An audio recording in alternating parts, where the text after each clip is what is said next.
नमस्कार, बहुत स्वागत है आपका न्यूज अपडेट में। मैं हूं आपके साथ अमित शर्मा।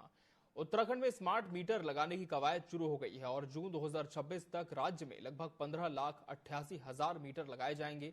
अभी तक राज्य में 24,610 मीटर लग चुके हैं। इसको लेकर उत्तराखंड भाजपा और कांग्रेस में जुबानी जंग जारी है। उत्तराखंड भाजपा के प्रदेश मीडिया प्रभारी मनवीर सिंह चौहान ने कहा कि कांग्रेस विरोध की राजनीति के साथ अराजकता फैलाने का काम कर रही है। स्मार्ट मीटर राज्य की जनता और राज्य के हित में है। मुख्यमंत्री ने सभी मंत्रियों, विधायकों और अधिकारियों को सबसे पहले स्मार्ट मीटर अपने घरों में लगाने को कहा है। वहीं इस पर उत्तराखंड कांग्रेस की प्रदेश प्रवक्ता डॉक्टर गरिमा सिंह ने जवाब देते हुए कहा कि स्मार्ट मीटर किसी भी तरह से राज्य के हित में नहीं है और स्मार्ट मीटर का प्रदेश की जनता विरोध कर रही है और अराजकता फैलाने का काम कांग्रेस का नहीं बल्कि भारतीय जनता पार्टी का है। देखिए, कांग्रेस ने तो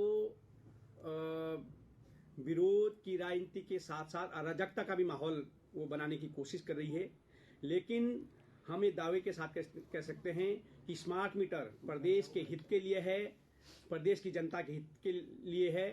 और माननीय मुख्यमंत्री जी के द्वारा मंत्री और विधायकों के घर से लगाने की इसकी अगर शुरुआत करने की बात कही है तो निश्चित रूप से ये सराहनीय है। सरकार की ये जो अनाउंसमेंट है कि स्मार्ट मीटर और प्रीपेड मीटर की वो बात कर रही है, हम उसका विरोध करते हैं। और अराजकता फैलाना कांग्रेस पार्टी का काम नहीं है, अराजकता फैलाना भारतीय जनता पार्टी का काम है। प्रदेश में 18 फरवरी से शुरू हो रहे विधानसभा बजट सत्र को लेकर विधानसभा अध्यक्ष रितु खंडूरी ने राज्य के आला अधिकारियों के साथ महत्वपूर्ण बैठक की। बैठक में मुख्य सचिव राधा रतूड़ी, पुलिस विभाग के बड़े अधिकारी और देहरादून जिलाधिकारी मौजूद रहे। विधानसभा अध्यक्ष ने छात्रों की बोर्ड परीक्षा में किसी प्रकार की बाधा से बचने के लिए एडवाइजरी जारी करने के निर्देश दिए। वहीं इस पर जिलाधिकारी देहरादून सविन बंसल ने कहा कि बच्चों को किसी प्रकार की कोई दिक्कत न हो, इसलिए स्कूल के प्रिंसिपल के साथ कोऑर्डिनेशन मीटिंग करेंगे। आपको बता दें कि इस सत्र के दौरान विधायकों को टैबलेट दिए जाएंगे जिससे वे सभी कार्रवाइयों को देख सकें। इसके साथ ही सुरक्षा के पुख्ता इंतजामों के लिए दिशा निर्देश भी दिए गए हैं।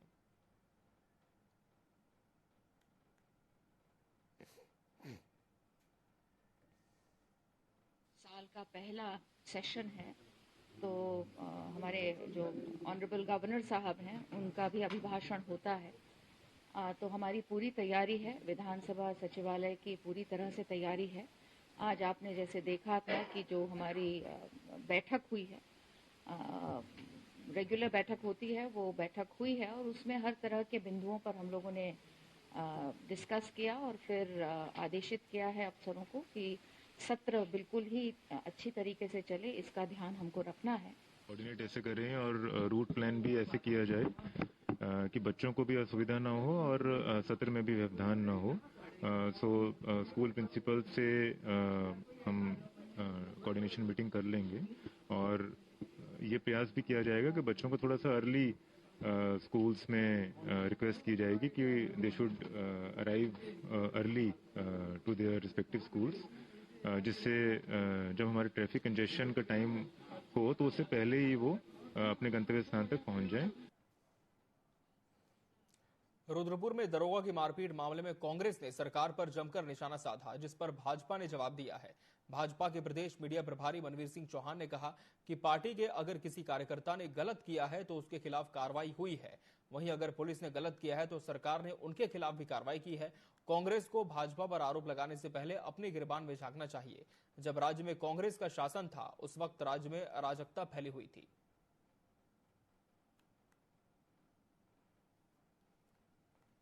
कांग्रेस को कुछ बोलने से पहले अपने गिरबान में झांकना चाहिए।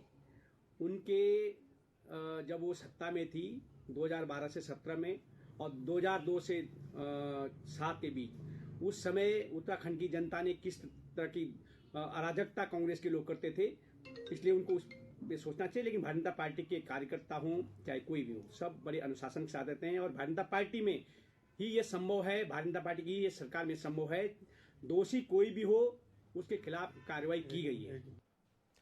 प्रदेश सरकार ने आदि कैलाश और ओम पर्वत यात्रा को बढ़ावा देने के लिए एक अहम कदम उठाया है। पिथौरागढ़ जिले के आदि कैलाश और ओम पर्वत के दर्शन के लिए शीतकाल में पहली बार हेली सेवा शुरू की जाएगी।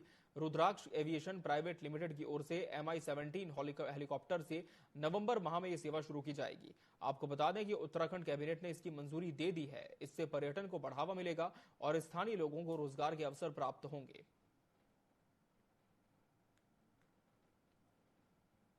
एरियल के माध्यम से, एरियल दर्शन के माध्यम से, और पिछले नवंबर दिसंबर में हमने कैलाश के दर्शन फ्रॉम इंडियन सॉइल ये भी हमने कराया था। तो इसको बहुत अच्छा रिस्पांस मिला है और उसी के मद्देनजर जो अभी कल की कैबिनेट में जो निर्णय हुआ है कि हमने MI-18 के माध्यम से एरियल दर्शन की हमने सुविधा शुरू की है, जिसमें 26,000 रुपीज का एक काइंड ऑफ एक कैप हमने अपने तरफ से हम वो बेयर कर रहे हैं UTDP से। रामनगर के बैलपड़ाव रेंज के गैबुआ खास गांव में वन विभाग के खिलाफ ग्रामीणों ने महापंचायत का आयोजन किया। वन विभाग की ओर से बैलपड़ाव रेंज में प्रस्तावित चांदनी पर्यटन जोन को लेकर ग्रामीणों का विरोध जारी है। ग्रामीणों ने यह स्पष्ट किया है कि किसी भी हालत में ये जोन नहीं खोला जाए। उनका कहना है कि बढ़ते मानव वन्यजीव संघर्ष के चलते कई लोगों की जान जा चुकी है और नए गेट खोलने से स्थिति और खराब हो सकती है। उन्होंने CM पोर्टल पर अपनी शिकायतें दर्ज करने की अपील की है।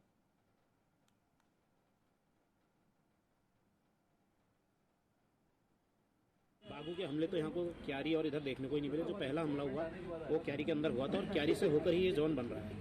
और निश्चित रूप से अभी मेरी प्रधान जी से भी बात हो रही थी कि उनका कहना है कि हमारे उधर जानवर बहुत ज़्यादा जानवर है। लेकिन जब जोन खुलेगा और पर्यटक अंदर जाएगा तो निश्चित रूप से जानवर डिस्टर्ब होगा, बाघ डिस्टर्ब होंगे और वह आबादी के अंदर आएंगे और आबादी के अंदर आएंगे तो वन्यजीव संघर्ष बढ़ता जाएगा। जान माल को खतरा है। हम लोगों ने अपने खेत बलिदान कर दिए, हम लोगों ने अपनी गाय भैंसे बलिदान कर दी। अब क्या बलिदान करें?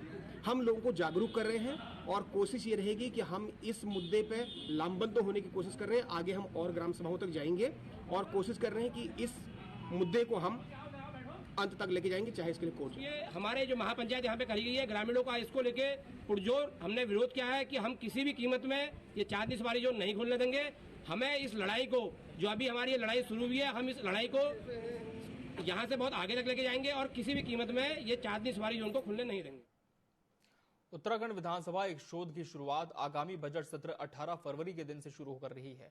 उत्तराखंड विधानसभा अध्यक्ष रितु खंडूरी ने कहा कि अंतर्राष्ट्रीय संसदीय अध्ययन शोध एवं प्रशिक्षण संस्थान की शुरुआत स्वर्गीय पूर्व राष्ट्रपति डॉक्टर प्रणब मुखर्जी की ओर से की गई थी। इसको लेकर उत्तराखंड विधानसभा प्रदेश के अलग अलग कॉलेज और यूनिवर्सिटी के साथ पब्लिक पॉलिसीज और गवर्नेंस को लेकर शोध कार्य करेंगे। इसकी शुरुआत 17 या 18 फरवरी से हो रही है। पहले इसको प्रदेश में किया जाएगा, उसके बाद देश के अलग अलग कॉलेज और यूनिवर्सिटी को इसमें आमंत्रित किया जाएगा। इसके लिए ITI और IIM को भी बुलाया जाएगा। इसके लिए शुरू में एक सेमिनार का आयोजन होगा जिसमें सभी कॉलेज और यूनिवर्सिटी को बुलाया जाएगा। इसका उद्देश्य यही है कि बच्चे पब्लिक पॉलिसीज और गवर्नेंस को अच्छे से समझ सकें।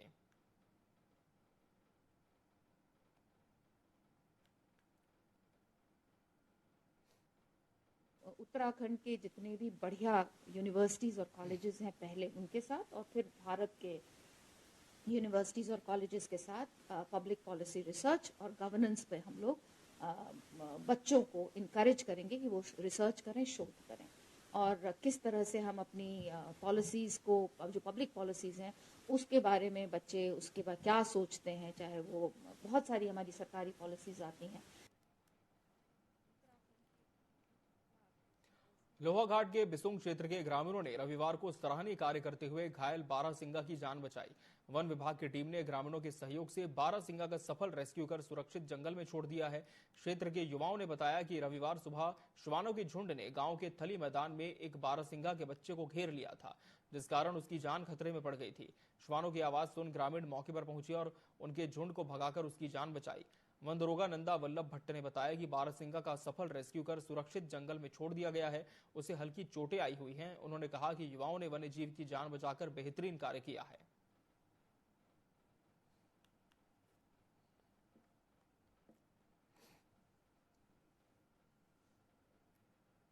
जैसे इन्हें सूचना दी, हम मौके पर पहुंचे थे तो उसको सुरक्षित जंगल में छोड़ दिया गया है। पुरानी काम किया, गाँव वालों ने बहुत ही हेल्प दी हम लोगों को। पूरा मैंने 15-20 आदमियों ने पूरा सहयोग दिया। थे मौजूद थे तो नीचे कुत्तों द्वारा हल्ला किया गया तो देखा गया कि एक छोटा बच्चा बारहसिंगा का यहाँ पे घायल अवस्था में था, जिसे पूरे ग्रामीण ढलान दे व बंदला ढेक के समस्त ग्रामीणों द्वारा उसे वन विभाग को फोन करके रेस्क्यू कर दिया गया।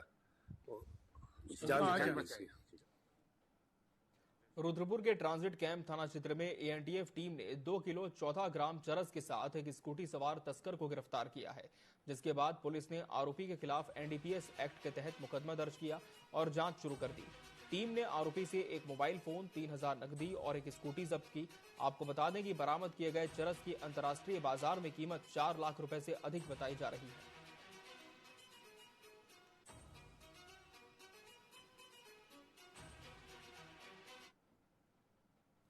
वित्त मंत्री प्रेमचंद अग्रवाल ने देहरादून में जीएसटी को लेकर आयोजित कार्यशाला में जानकारी दी कि जो व्यापारी 31 मार्च तक अपना संपूर्ण कर जमा कर देंगे, उन्हें अर्थदंड से छूट मिलेगी। इसका लाभ उठाने के लिए एसपीएल 01 और एसपीएल 02 फॉर्म भरना जरूरी होगा।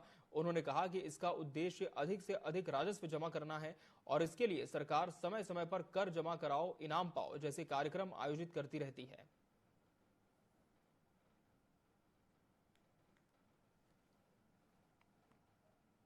जो हमारे देश भर के व्यापारी हैं, जिनको एक राहत देने का काम किया गया, जिसे हम एमनेस्टी स्कीम 24 बोल रहे हैं, उसमें वर्ष 17-18, 18-19 और 19-20 में जिन लोगों को जो टैक्स जिसे बोलते हैं कर देने की बात थी, उसमें राहत देने का काम जो नियम 73 है उसमें दिया गया है कि यदि 31 मार्च 2025 तक वो उसके लिए अप्लाई करते हैं और उसको स्वीकार किया जाता है, तो उसमें उनका जो मूल टैक्स है, मूल कर है, सिर्फ वही उसको जमा कराना पड़ेगा। उसके ऊपर जो पेनल्टी है या उसका ब्याज है, उसको माफ़ किया जाएगा। अल्मोड़ा पुलिस ने नशे के खिलाफ बड़ी कार्रवाई करते हुए 2 अलग अलग मामलों में कुल 11 किलोग्राम गांजा और 966 ग्राम चरस बरामद की है। मामले में पुलिस ने 3 तस्करों को गिरफ्तार भी किया, जिनके कब्जे से कुल 4.7 लाख रुपए से अधिक मूल्य का मादक पदार्थ बरामद हुआ। वहीं पुलिस तीनों तस्करों को गिरफ्तार कर एनडीपीएस एक्ट के तहत मामला दर्ज कर चुकी है।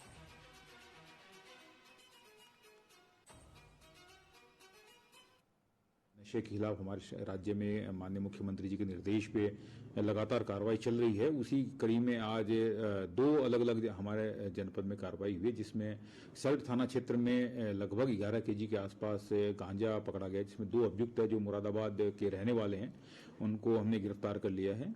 और साथ ही साथ में लमगड़ा थाना क्षेत्र में लगभग 1 केजी के आसपास 966 ग्राम करीब ये चरस पकड़ी गई है, जिसमें एक अभियुक्त है, ये नैनीताल का रहने वाला है।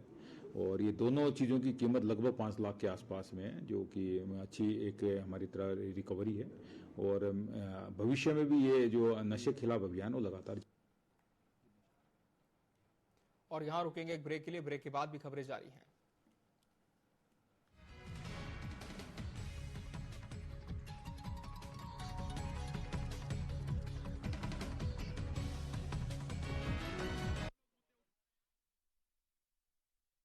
विकास पुरुष प्रधानमंत्री नरेंद्र मोदी जी के मार्गदर्शन एवं माननीय मुख्यमंत्री योगी आदित्यनाथ जी के नेतृत्व में महाकुंभ 2025 प्रयागराज बन चुका है आस्था एवं आधुनिकता का अद्भुत संगम। डिजिटल पथ से जुड़कर देश दुनिया का हर हिस्सा श्रद्धालुओं एवं पर्यटकों की यात्रा को सरल, सुगम और सुरक्षित बना रहा है। AI पर आधारित कुंभ सहायक चैटबॉट 11 भाषाओं में पर्सनल गाइड बन रहा है। आवश्यक सेवाओं के लिए QR कोड स्कैनिंग सुविधा है। अस्थायी शहर महाकुंभ नगर के हर लोकेशन और कार्यक्रमों के लिए गूगल नेविगेशन उपलब्ध है। साफ सफाई, खाने पीने, रहने एवं किसी भी तरह की सहायता के लिए महाकुंभ में डिजिटल प्लेटफॉर्म उपलब्ध है। इनमें Mahakumbh app, website, QR code, scanning से लेकर चैटबॉट तक की सुविधाएं हैं। पहली बार महाकुंभ में डिजिटल महाकुंभ अनुभूति केंद्र बनाया गया है। इसमें महाकुंभ के ऐतिहासिक महत्व को डिजिटल रूप में समझा जा सकता है। 45 दिनों का महापर्व नया इतिहास रचने की ओर है अग्रसर, क्योंकि ये है दिव्य भव्य डिजिटल एकता का महाकुंभ।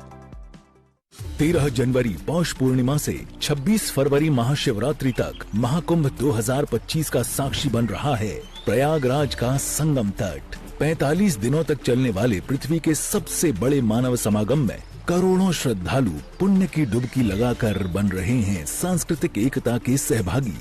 यशस्वी प्रधानमंत्री नरेंद्र मोदी के मार्गदर्शन और माननीय मुख्यमंत्री योगी आदित्यनाथ के कुशल नेतृत्व से महाकुंभ बना है दिव्य, भव्य, डिजिटल।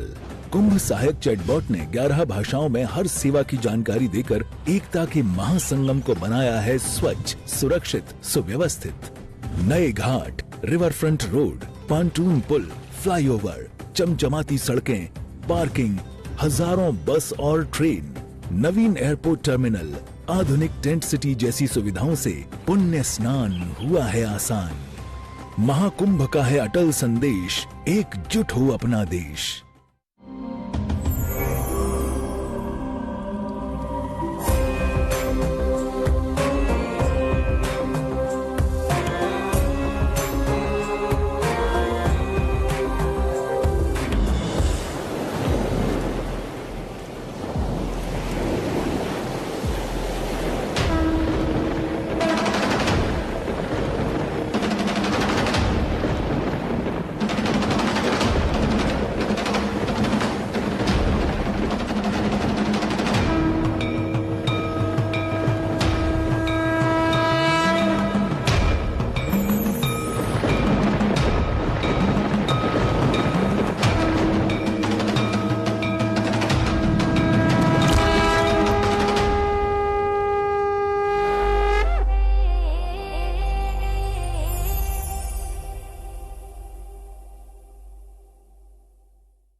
शहर की सत्ता, गांव की गद्दी। टीवी 24 के स्थानीय निकाय चुनाव पर खास पेशकश। टीवी 24 में देखिए नगर निगम और पंचायत चुनाव की हर छोटी बड़ी खबर का कवरेज। आपके अपने वार्ड की खबर, आपके अपने गांव की खबर, वार्डों की राजनीतिक हलचल, गांव की राजनीति, मेयर की चेयर, जिला पंचायत अध्यक्ष की कुर्सी, सब कुछ देखिए हमारे खास कार्यक्रम शहर की सत्ता, गांव की गद्दी में हर रोज आधे घंटे सिर्फ टीवी 24 पर। अगर आप एक ऐसी धरती की तलाश में हैं जहां अनंत संभावनाएं और अपार अवसर एक साथ मिलते हों, जहां एशिया का सबसे लंबा high speed automotive testing track हो और दुनिया के प्रमुख वाहन निर्माता स्थित हों, जहां भारत की 27% ऑर्गेनिक फसलें 11 यूनिक एग्रो क्लाइमेटिक जोन्स में उगाई जाती हैं, जहां 300 से अधिक फार्मा कंपनियां दुनिया के 160 देशों में दवाइयों का निर्यात कर रही हों, जहां कॉटन, सिल्क और डिफेंस मैन्युफैक्चरिंग नई इंडस्ट्रीज के साथ विकसित हो रही हों, जहां 1 लाख एकड़ से अधिक का इंडस्ट्रियल लैंड बैंक और प्राकृतिक संसाधनों की भरपूर उपलब्धता हो। जब ये सारी संभावनाएं एक जगह मिलती हों, तो समझ जाइएगा कि आप भारत के हृदय मध्य प्रदेश में है। स्वागत है आपका 8वें ग्लोबल इन्वेस्टर्स समिट 2025 में, जहां मुख्यमंत्री डॉक्टर मोहन यादव प्रधानमंत्री श्री नरेंद्र मोदी के विकसित भारत के विजन को आगे बढ़ा रहे हैं। आप आइए और आपको लगे पॉलिसी से आउट आप कोई भी जाना हो तो सरकार तैयार है आपकी सारी मदद करने के। इन्वेस्ट मध्य प्रदेश, अनंत संभावनाओं का प्रदेश। 24 और 25 फरवरी 2025, भोपाल, मध्य प्रदेश। प्रधानमंत्री फसल बीमा योजना प्राकृतिक आपदा की स्थिति में बीमा द्वारा किसानों को आर्थिक सुरक्षा देने की ओर एक कदम।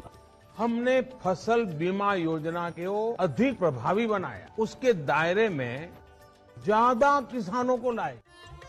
बढ़ता है विश्वास जब मिलती है सहूलियत। मेरी पॉलिसी मेरे हाथ। बढ़ता है विश्वास जब अपनी भाषा में मिलती है जानकारी। माझी पॉलिसी माझ्या हाती। बढ़ता है विश्वास जब पहुंचती है आपकी फसल बीमा पॉलिसी आप तक। हमारी पॉलिसी हमारे हाथ। बढ़ता है विश्वास जब पॉलिसी की एक एक बात समझाते हैं द्वार पर आकर। जन पॉलिसी जन कयन। मेरी पॉलिसी मेरे हाथ अभियान के तहत बीमा कंपनियां पहुंचा रही हैं आपकी फसल बीमा पॉलिसी आपके द्वार। अपनी फसल बीमा पॉलिसी और जानकारी लेने जरूर आएं। फसल बीमा से संबंधित जानकारी के लिए हेल्पलाइन नंबर 14447 पर कॉल करें। फसल बीमा कराओ, सुरक्षा कवच पाओ।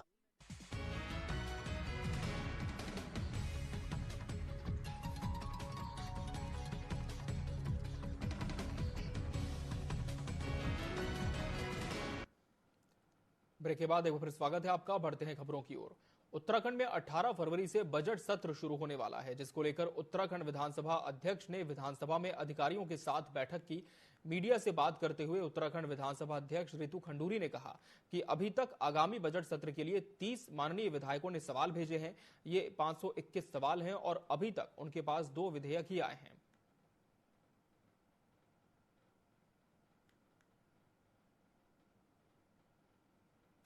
माननीय सदस्यों ने सवाल भेजे हैं और 521 सवाल मुझे मेरे तक पहुंचे हैं और जो विधेयक हैं वो अभी 2 ही हमारे पास पहुंचे हैं। तो ये चीज़ें जो हैं ये मेरे पास पहुंची हैं और मुझे पूर्ण विश्वास है कि ये पूरी बढ़िया ढंग से चलेगा। आप सबको सूचित भी करना चाहूंगी। रामनगर में कॉर्बेट टाइगर रिजर्व की बिजरानी रेंज में गुरुवार को बाघ के हमले से एक दैनिक श्रमिक घायल हो गया। श्रमिक को बचाने के लिए कर्मचारियों ने हवाई फायरिंग की। घटना के बाद से ग्रामीणों में डर और आक्रोश बढ़ गया और शुक्रवार को उन्होंने बाघ को पकड़ने या मारने की मांग को लेकर प्रदर्शन किया। इस दौरान कॉर्बेट के ढीला और झिरना पर्यटन जोन को जाने वाले रास्ते को जाम कर दिया गया। रेंजर की तहरीर पर पुलिस ने 5 नामजद और 50 अज्ञात ग्रामीणों के खिलाफ मुकदमा दर्ज किया है। वहीं एसडीएम ने इस क्षेत्र में धारा 144 लागू कर दी है। एक मुकदमा दर्ज हुआ है सरकारी कार्य में बाधा डालने और गलत तरीके से वहां पर जो वाहन जाने वाले थे उसमें ढेला और झिरना रेंज में जो सफारी जानी थी उनको रोका गया था। इन लोगों के द्वारा कल और आज दोनों दिन लगातार धरना प्रदर्शन किया गया, जिस कारण काफ़ी नुकसान हुआ है पर्यटकों का, इसलिए इसमें मुकदमा दर्ज किया गया है। इसमें 5 लोग नामजद हैं और लगभग 50 लोग अन्य के विरुद्ध लिखा गया है मुकदमा। लोहाघाट पिथौरागढ़ राष्ट्रीय राजमार्ग में संतोला के पास एक वाहन चालक की अपने ही वाहन की चपेट में आने से मौत हो गई। बाराकोट चौकी प्रभारी हरीश प्रसाद ने बताया कि चालक कैंटर से उतरकर ओट लग रहा था, तभी अचानक से कैंटर ढलान में आगे की ओर लुढ़क गया और चालक अपने कैंटर और सामने खड़े कैंटर के बीच दब गया, जिसके चलते उसकी मौके पर ही मौत हो गई। चौकी प्रभारी हरीश प्रसाद ने बताया, आसपास के लोगों ने किसी तरह वाहन को पीछे कर उसको दोनों वाहनों के बीच से बाहर निकाला और पुलिस को सूचना दी। उन्होंने बताया कि सूचना पर मौके पर पहुंची पुलिस ने 108 की मदद से चालक को लोहाघाट उप जिला चिकित्सालय पहुंचाया, जहां डॉक्टरों ने उसे मृत घोषित कर दिया।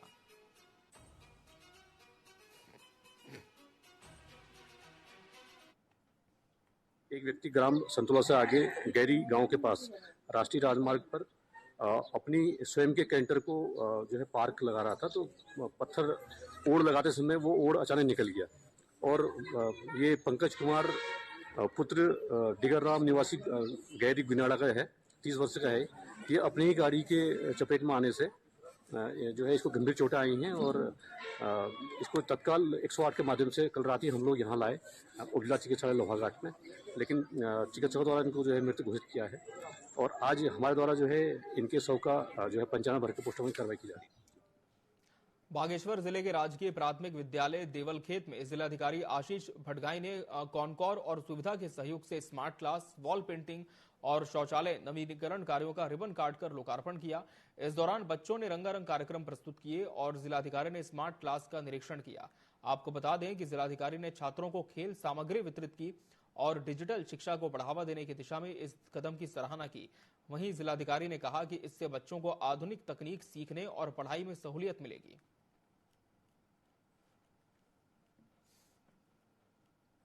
कॉनकॉर की तरफ से यहाँ पर CSR के अंतर्गत मॉडर्नाइजेशन के लिए और डिजिटल क्लासरूम के लिए सामग्री दी गई थी, उसी का लोकार्पण का कार्यक्रम था।